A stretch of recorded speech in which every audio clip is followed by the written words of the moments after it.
मैं साफ कर दूं यार इंजन पानी मारना नहीं पड़ेगा सेंड बंदे पानी नहीं मारना यार हद बात लोड़े कोई नहीं यार मैं कहना बच्ची ना अपनी यार नहीं आज एकम सनातन भारत दल की पूरी टीम जम्मू संभाग के लोगों से और ख़ासकर पूरे राष्ट्र से ही बात करने के लिए, अपना संदेश पहुंचाने के लिए मीडिया के माध्यम से उनके सामने आई है। आज की प्रेस कॉन्फ्रेंस स्वयं मैं राष्ट्रीय अध्यक्ष एकम सनातन भारत दल एड्रेस कर रहा हूं और स्वयं मैं ये प्रेस कॉन्फ्रेंस एड्रेस करूं, इसके कुछ कारण बन पड़े थे। जिस तरीके से जम्मू कश्मीर में परिस्थितियां बन रही हैं, आपने देखा कुछ दिन पहले गवर्नमेंट मेडिकल कॉलेज जम्मू का जो बॉयज़ हॉस्टल है, उसकी जो दीवार है, उसकी दीवार पे हिंदू नरसंहार, जेनोसाइड की कॉल दी गई थी। सनातन मुर्दाबाद, इस्लामीकरण करना है, तरह तरह से कुछ स्लोगन्स लिखे गए थे। जिसके बाद जम्मू संभाग के लोगों ने, खासकर एकम सनातन भारत दल की टीम ने, ये सारी टीम है, बढ़ चढ़ कर जब विरोध किया गवर्नमेंट मेडिकल कॉलेज के बच्चों ने जब अपनी आवाज़ उठाई, तो उसके बाद कुछ हरकत यहाँ की एडमिनिस्ट्रेशन ने की। वो केवल हरकत थी। हरकत के बाद इन्वेस्टिगेशन में क्या हुआ, कौन से वो बच्चे जो गवर्नमेंट मेडिकल कॉलेज में बैठ के जिहाद को चलाने का काम कर रहे हैं, उनकी शिनाख्त हुई, आइडेंटिफिकेशन हुई, नहीं हुई, इसके बारे में जम्मू संभाग के लोगों को कुछ पता नहीं। हिंदू जेनोसाइड की कॉल जम्मू की दीवारों पे और प्रीमियर इंस्टीट्यूशंस, एजुकेशनल इंस्टीट्यूशंस, जहाँ पे माना जाता है कि बहुत मेरिटोरियस और पढ़े लिखे लोग आते हैं, बहुत लिबरेटेड लोग आते हैं, वहाँ की ये घटना के बारे में आपसे बात कर रहा हूँ। पुलिस एडमिनिस्ट्रेशन की तरफ से, हमारे लेफ्टिनेंट गवर्नर मनोज सिन्हा जी की ओर से किसी भी तरीके का कोई वक्तव्य नहीं आया। वक्तव्य आना इसलिए आवश्यक था क्योंकि जम्मू कश्मीर में हिंदू नरसंहार जो है वो कोई अतिशयोक्ति नहीं है, कोई इमेजिनेशन की बात नहीं है, वो निरंतर चल रहा है। 90 के दशक में कश्मीर से हिंदुओं का निष्कासन हुआ नरसंहार करके। उसके बाद आपने देखा कि टारगेटेड किलिंग्स के माध्यम से अभी भी लगातार जम्मू संभाग के हिंदुओं को धर्म के आधार पे मारा जा रहा है। इस पृष्ठभूमि में जब हम देखें इस तरीके के स्लोगन्स जब यहाँ पे लिखे जाएं और कॉल दी जाए हिंदू जेनोसाइड की, तो एक बहुत सीरियस विषय हो जाता है, ना केवल हिंदू समाज के दृष्टिकोण से बल्कि न्याय के भी दृष्टिकोण से। ना केवल न्याय के दृष्टिकोण से बल्कि भी सेंसिटिविटी आपको पुलिस के आलाधिकारी की तरफ से नहीं दिखी, एडमिनिस्ट्रेशन के आलाधिकारी से नहीं दिखी। लेफ्टिनेंट गवर्नर, जिनकी ये जिम्मेवारी है, जिनका ये दायित्व है कि यहाँ के नागरिकों की सुरक्षा करें, राष्ट्रीय सुरक्षा, नेशनल सिक्योरिटी को सर्वोपरि मान के भारत की एकता और अखंडता बचाने की जो शपथ उन्होंने ली है उसका निर्वहन करें, उनकी तरफ से किसी भी तरीके का कोई वक्तव्य, कोई अश्योरेंस या फॉलोअप कार्रवाई नहीं हुई। कुछ दिन पहले, अब ये भी दिन देखने को आ गया था कि देखते ही रूह कांप जाए, गौ माता का कटा हुआ सर हिंदू मेजॉरिटी जम्मू या जानीपुर एरिया के पब्लिक प्लेस में पड़ा हो और यहां पे लोगों का खून ना खोले। मैं आप सब लोगों से आज रूबरू हो रहा हूं।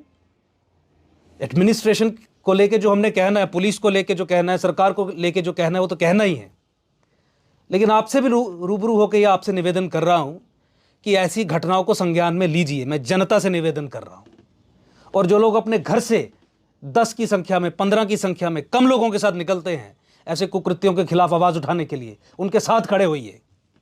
ये हमारी सुरक्षा, हमारे धर्म से जुड़े हुए मामले हैं। जब उन पे प्रहार होगा तो उसका जवाब दिया जाना चाहिए। यहाँ की पुलिस एडमिनिस्ट्रेशन, सरकार का जो वो जिहाद पे, जिहादियों पे पर्दा डालने का काम करती है। सख्त प्रयास ये किए जाते हैं पुलिस के द्वारा, एडमिनिस्ट्रेशन के हाईएस्ट पदों पर बैठे हुए लोगों के द्वारा, कि किसी तरीके से हिंदुओं को चुप करवा लिया जाए। गले कट रहे हैं, कट जाएं। गोलियां मारी जा रही हैं, हिंदू होने के कारण हो जाए।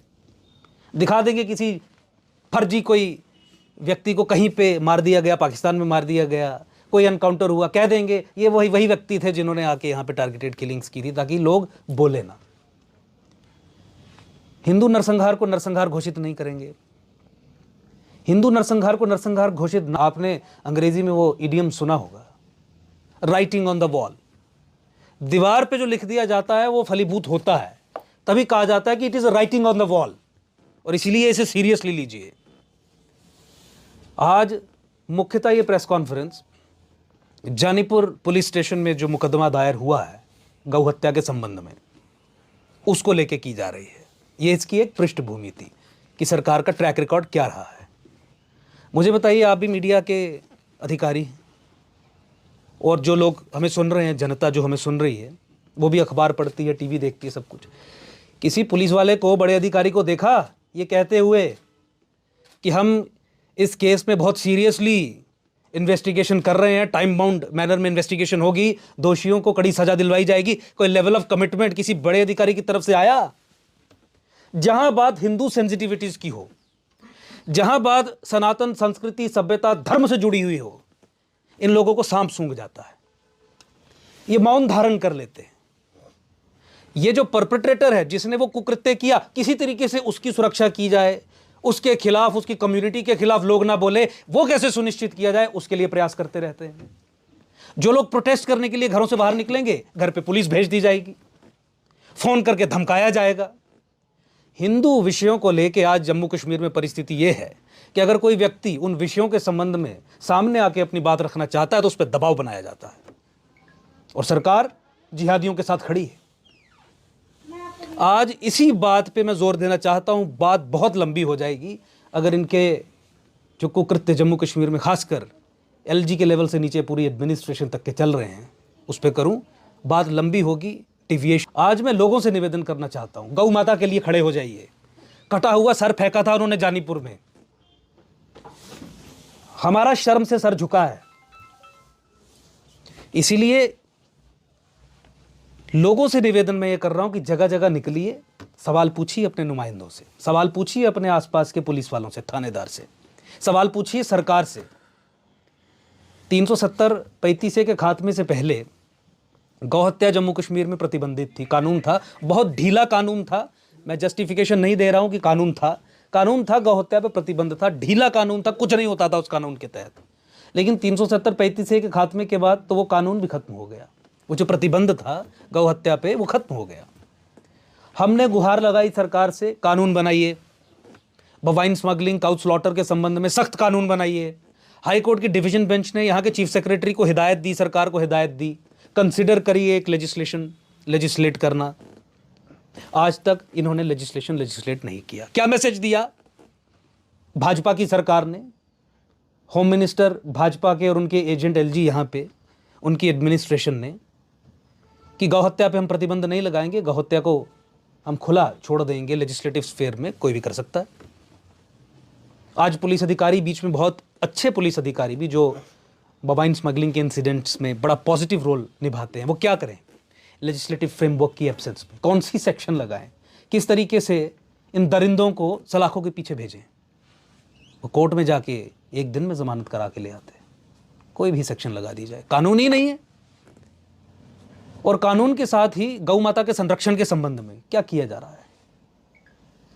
आज मस्जिदें मुसलमानों के पास हैं, चर्चे क्रिश्चियंस के पास हैं, धर्म के आधार पर जो पैसा इकट्ठा होता है वो उनके पास है, वो अपने काम के लिए, कन्वर्जन्स के लिए भी उस पैसे का इस्तेमाल करते हैं। हमारा माता वैष्णो देवी सरकार के पास है, 505 करोड़ रुपए एक साल के इकट्ठे होते हैं, 1 रुपया गौ माता के संरक्षण के लिए खर्च नहीं किया जाता सरकार के द्वारा। क्यों? क्योंकि फैसला उस बाबू को लेना है जो एक सेक्युलर ऑफिसर है, जो एक हिंदू इंस्टीट्यूशन को वहां पे एडमिनिस्टर और मैनेज कर रहा है।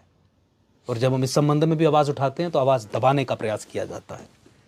हिंदू सशक्तिकरण, सनातन संस्कृति, सभ्यता, धर्म से